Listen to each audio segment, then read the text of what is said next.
Welcome back to Puberty with Dignity. Okay, hari ni kita nak bincangkan satu topik yang menarik, iaitu topik akil balik untuk remaja lelaki. Kenapa kami pilih topik ini pada hari ini? Sebab kita orang berharap agar listeners kita tahu apa itu akil balik dan apakah perubahan-perubahan yang akan berlaku dan bagaimana cara kita untuk jaga diri kita untuk kita membesar menjadi seorang adult yang healthy physically dan mentally. Hari ini dengan saya ada Ifat dan Adam. Terima kasih for being here, Ifat dan Adam. Hai, terima kasih jemput saya join sekali. Saya sekarang ni sedang melalui perubahan akil balik. Kak Aisyah selalu cakap akil balik adalah proses semula jadi badan. Kita nak transform daripada badan kanak-kanak ke badan dewasa. Itulah yang sedang berlaku kepada saya sekarang. Okay, Adam pula macam mana? Yeah, me too. This is actually a really important topic to talk about. Sebab kadang-kadang tak perasan, kadang-kadang tak kisah. Tapi kalau kita berbau ke, berbulu ke, orang komplain ke, terpaksalah kena kisah kan. Betul? Okay, Ifat dengan Adam tahu tak untuk remaja lelaki bila umur kita start untuk akil balik? I think lelaki sekolah menengah lah start akil balik. Tapi ada yang darjah 5 dah tinggi kan? Betul, dua-dua sebenarnya betul. Itu adalah fakta. Untuk lelaki, akil balik boleh bermula generally start umur 11 tahun dan paling lambat umur 21 tahun. Okay. Some of us start awal dekat sekolah rendah, some of us start lewat dekat sekolah menengah macam tu, dan dua-dua ni okey je. Okay, dia depend on badan masing-masing, hormon masing-masing. Okay. Yang penting semua lelaki akan lalui proses akil balik ni. Okay.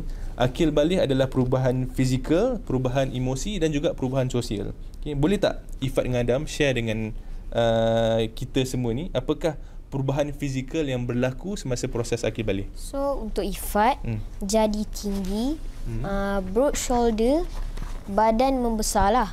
Sometimes agak mendadak juga. Suara bertukar jadi lebih garang. Betul, sebelum akil balik kan, nyanyi lagu lain, lepas suara tukar, nyanyi pun lagu lain. Okay, betul tu. Dan kita juga akan sedar yang kita punya peluh keluar banyak gila. If kita tak jaga kebersihan, jerawat akan tumbuh kat muka, kat badan pun akan tumbuh jerawat juga. Dan kita dah kena macam mandi 3 kali sehari, sebab kalau tak badan kita akan berbau. Okay, dan bila kita badan berbau, nanti mak akan marah kita pula. Dan kita dah kena start untuk guna deodorant secara kerap, sebab kita dah kena pastikan kita punya bau badan sentiasa berada di paras yang boleh dihidu oleh orang lain. Okay. Dan kita juga akan ada spontaneous erection dan mimpi basah. Khairi, mimpi basah ni normal ke? Dia kalau ada mimpi basah tu normal, kalau tak ada mimpi basah pun normal. Okay, sebab hormon kita masing-masing ni lain dan badan kita masing-masing pun lain di antara satu orang ke orang yang lain. Dan spontaneous erection pun sama je. It's normal sebab badan kita sedang membesar. Perubahan-perubahan ni semua berlaku sebab sistem pembiakan kita dah jadi matang.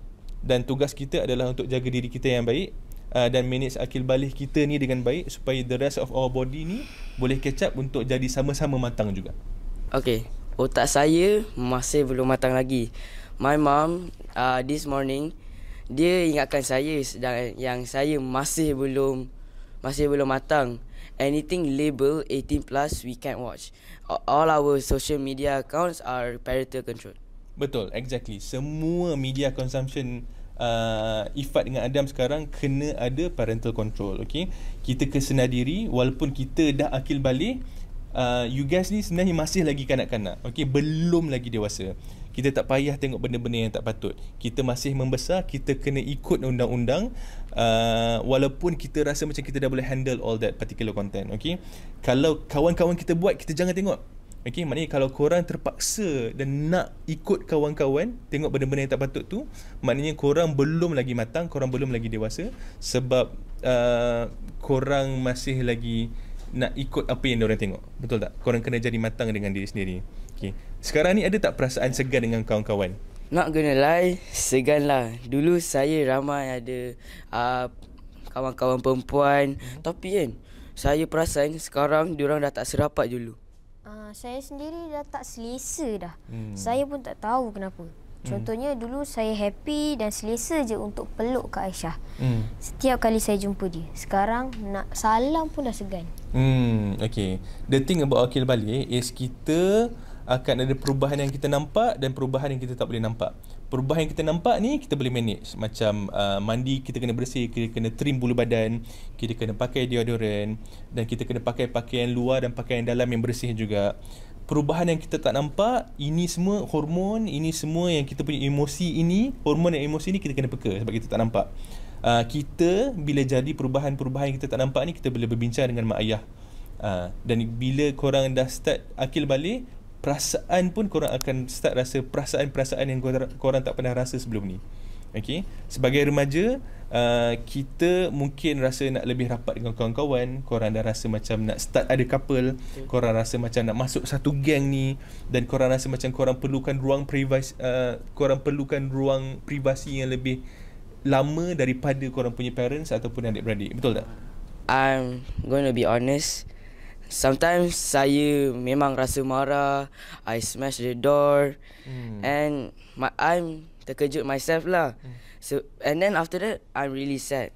But to make sure emosi saya dikawal, saya selalu bersukan.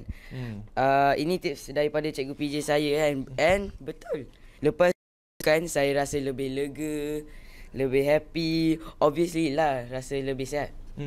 Oh, patutlah lepas saya bersukan, saya rasa lebih tenang. Berborak dengan ibu bapa, saya pun sangat membantu.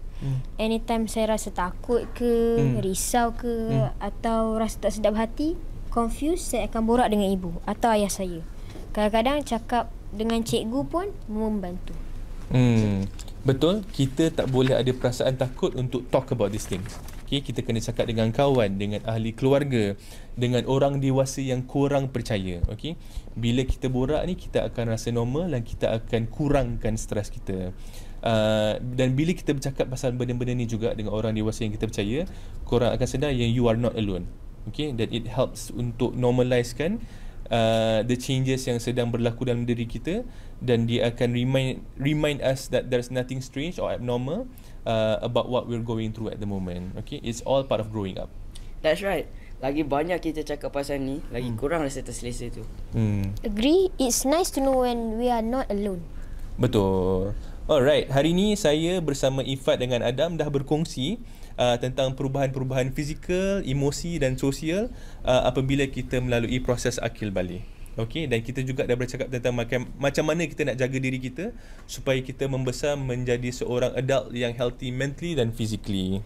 Don't be shy nak bertanya atau berbual dengan mak ayah atau orang yang awak percaya. Jika ada sebarang pertanyaan, don't Google akil balik lelaki. Tanya, cakap. Don't simpan, don't pendam seorang-seorang. Just like we did today. Terima kasih Ifat dengan Adam sebab berkongsi pengalaman dan cerita. I hope this conversation akan membantu ramai pendengar-pendengar kita untuk jadi lebih confident to go through puberty with dignity. Thank you, Khairi. Thank you. Hope this helps. Terima kasih Ifat dengan Adam. Thank you everyone.